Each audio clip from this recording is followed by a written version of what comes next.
check the mic and make sure it sound right, boys.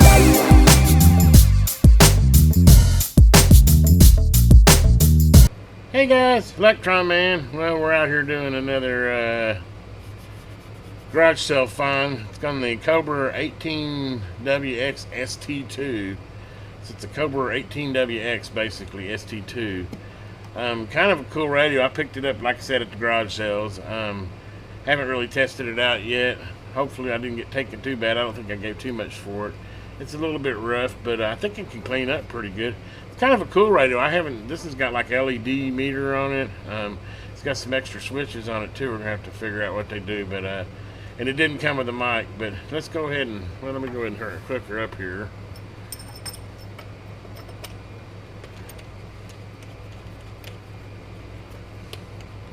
I'd already started with it hooking the power up. Okay, let's see what we get here. We'll turn it on together. Well, it comes on.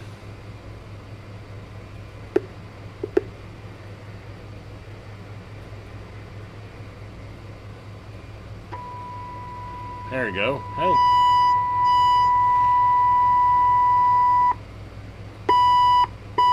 Squelch works on it. And let's see what we got. Dead keen about 3. 2.5 on my RMS. Swinging right at 5. 4.5, 5. Hey, we got a winner here. Let me go ahead and it definitely needs a tune though. It doesn't look like it's ever been tuned before. I'm gonna go get the owner's manual. I don't know what all these buttons and stuff are meaning. I do like the look though. I hope you can get a pretty good look at it. That's pretty cool. It's got a TX and RX little indicator there, and then it's got a barcode there. It says, I guess that's power and that's receive. Let me turn that down. Sorry, that signal generator. I was just making sure the receiver's working, which said 0.4 microvolts. That's 9 dB. Yeah, looks like the receive works great on it. Let's go a little deeper into it. I'll be right back. I'm gonna go look this up. I didn't first of all to see if it worked, and now that I know it works, I'll kind of figure out what all these little switches and stuff do. And then after that, we'll go ahead and open her up, take a look on the inside, and do a little peek and tune. Actually, I'll tell you what, I'm gonna do both. I'm gonna go get the manual on it and maybe find out what the specs are on as far as picking and tuning it, and maybe hit both those at the same time, and then we'll come back and we'll review the radio if I get everything working right on it. So anyway, I'll be back in a minute. Let me go look this thing up. Hey guys, Electron Man, I'm back. Went and looked up stuff, and then I decided to go ahead and look and see what we got here. And I noticed when I first got it, it had a rattle on the inside. Anyway, I opened this thing up, and I don't know how well you can see it here, but we've got a cap that has disintegrated. I mean, see all that machete and stuff there, that paper there? I mean, and here's the can of the cap. Here's some fragments of it. I'm shocked because, you know, I hooked it up and just kind of keyed on it for a second to see if it worked before I got too much further into it, and it worked fine. I don't know what that cap went to, but I don't know. I didn't test everything out, but it was transmitting and modulating, and that cap has seen better days. Anyway, we're gonna have to get in here and replace that cap. Fortunately, I have the cap still here. It's what is it? Hopefully it didn't blow off what it is. Yeah, 220. That's crazy. 16 volt. I'm shocked it was working at all. Anyway, we're gonna get in here and get the remnants of that knocked out of there, clean up all this shrapnel around here, and we'll come back, and if it's still working and working good, we'll go ahead and peek and tune it. Okay, well, I got the rest of that cap out of there. Look at that. I don't know if you can see it or not. That is a blown cap, if you've never seen one.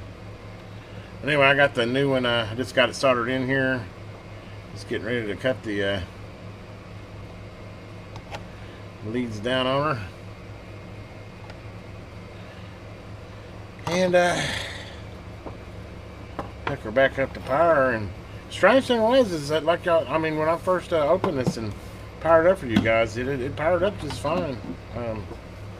and it seemed to be transmitting okay. Interesting. Might have just been a noise filter cap or something. I don't know. I didn't trace down what part of the circuit it was, but kind of not hard to figure out. It was smoked. It had a 16 volt one in it, and I went ahead and put a 25 volt in it, since apparently it definitely takes some draw from something. And let's go ahead and hook her back up. This has got 3 leads, by the way, going out to the power. It's got a power on, always on, and it's got a ignition one, and then a ground. Apparently it's because it has memories in it. It actually has a dual watch where you can program the memories and stuff, so it has a bit of logic in it, so it needs a continuous 12 volts to keep that memory. If not, you wouldn't have to have it that way, but then every time you turn it on, you'd have to reprogram your dual watch. I think that's about the only thing that it would affect. But anyway, let's go ahead and power her on again, see what she does.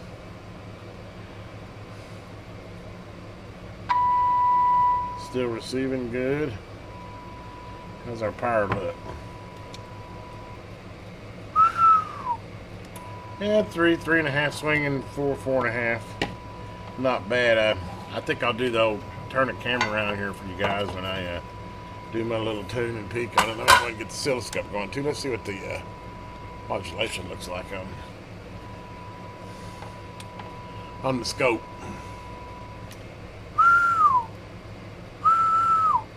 Hey, audio. It's clean.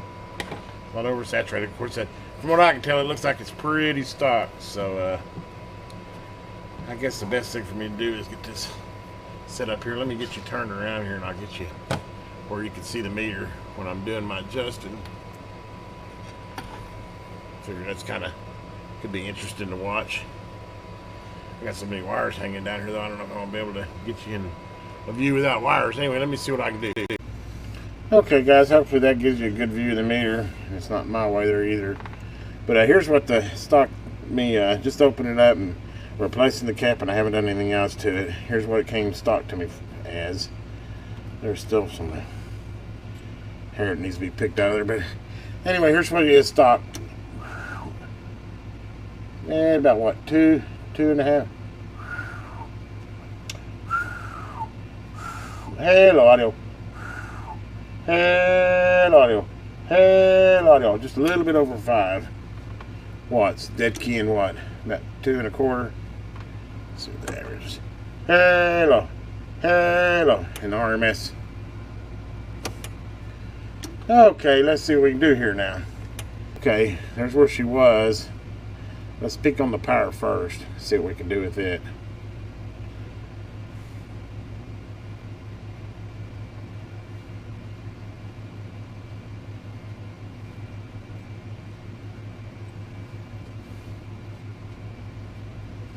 As you can see, I'm just bringing her up.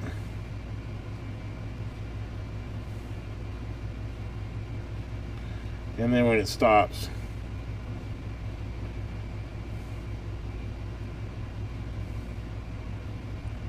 and I'll turn it just to about the point it starts to drop back down, and that's where I'm going to leave her at. And let's see, I believe it was L17, 20, and 21 is what we want to tune here. So there's L20 and 21. Let's see what we can get out of here.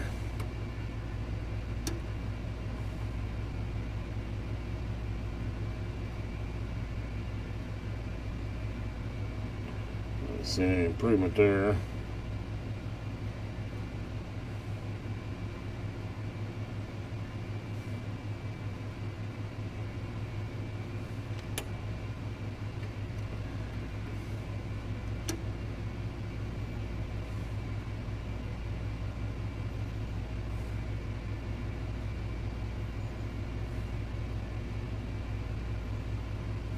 There we go. Same thing, just kind of bring her up until she drops.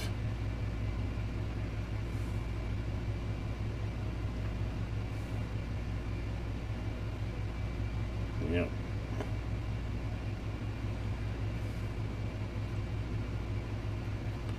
And that's how we're going to squeeze out of her that way. Hello. Yeah, they've got another 1.5 watts or so out of her. like I said, I don't get into the stretching springs and turning it into a spider box. That, and I mean, these little radios, they don't have a lot of cooling on them, so you really kind of got to limit what you. Yeah, you can add caps, and you can cut the diode direct and add a cap and a resistor, and oh, you get some massive swing out of it, but you're just going to cook the radio, and it's going to splatter all over the place. I don't mind peeking them and getting what I can out of them, but I'm not all about that turning them into a splatter box. I want a good, when a radio leaves my shop, I want it to sound good and strong, and not something that's going to blow up in a week because you've pushed this to its outer limits. So anyway, off that rant. So there we are on power. Let's go ahead and see what we can do on modulation now. I can definitely tell the ALC was chopping her. So let's see what we can do here. Hello. Hello. Hello. Hello. Hello. Hello. Hello. Hello. Sorry, I know this is kind of irritating, but for the sine wave, it really works good for me.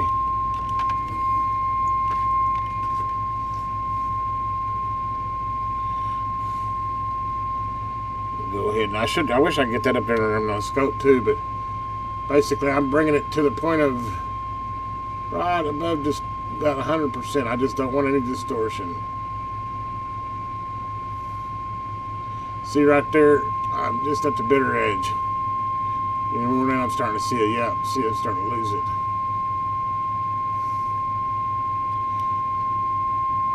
That's all we want to push that radio to. Yeah, let's see if I can get any more out of her.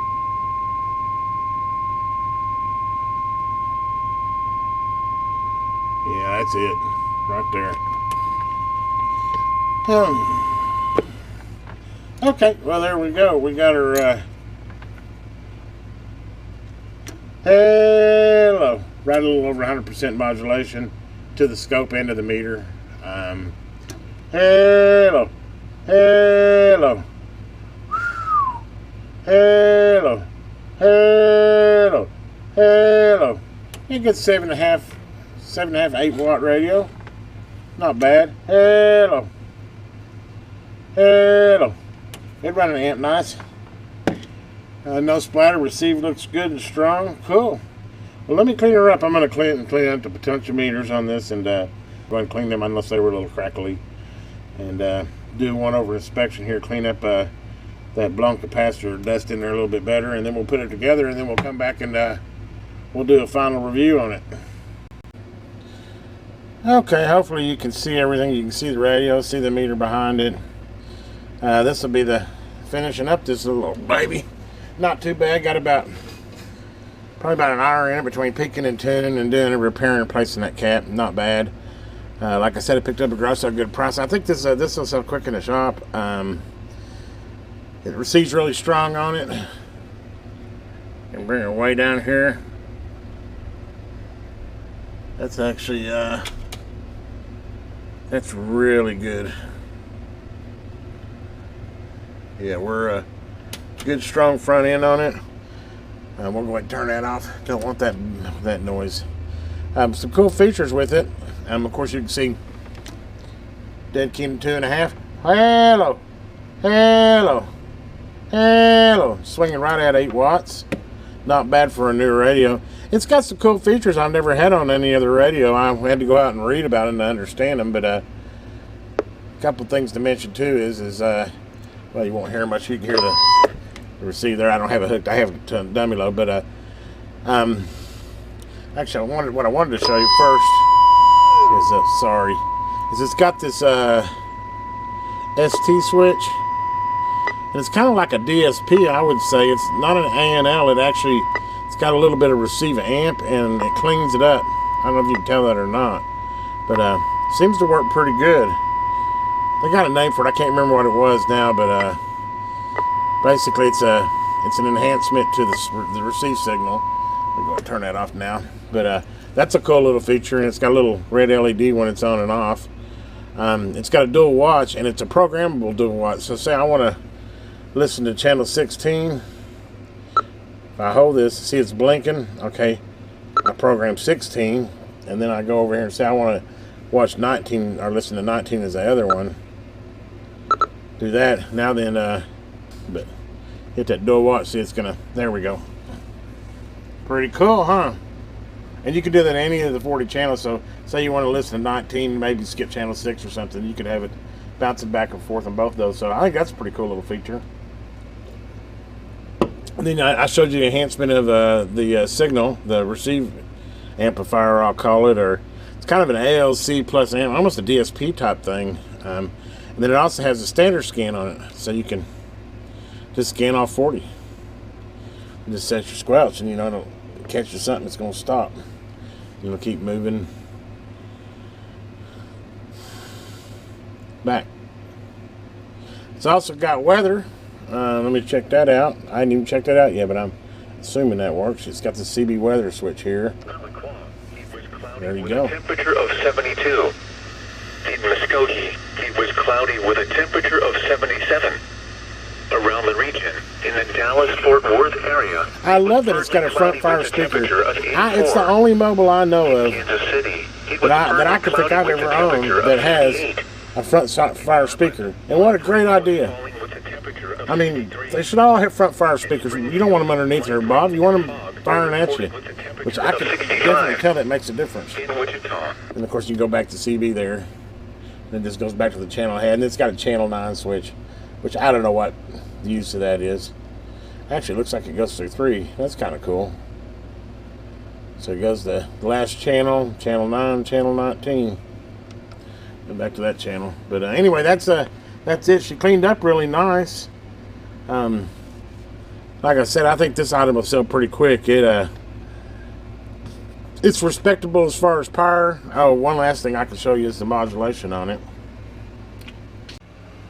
As you can see, it's nice and it's not chopping at the top. Of course, the easier way to see that is if I turn on the 1 kilohertz tone. You can see the tops of those. Let me bring down the... And as you can see, it's that nice curve at the top, and I don't have any squirrelies at the top or bottom.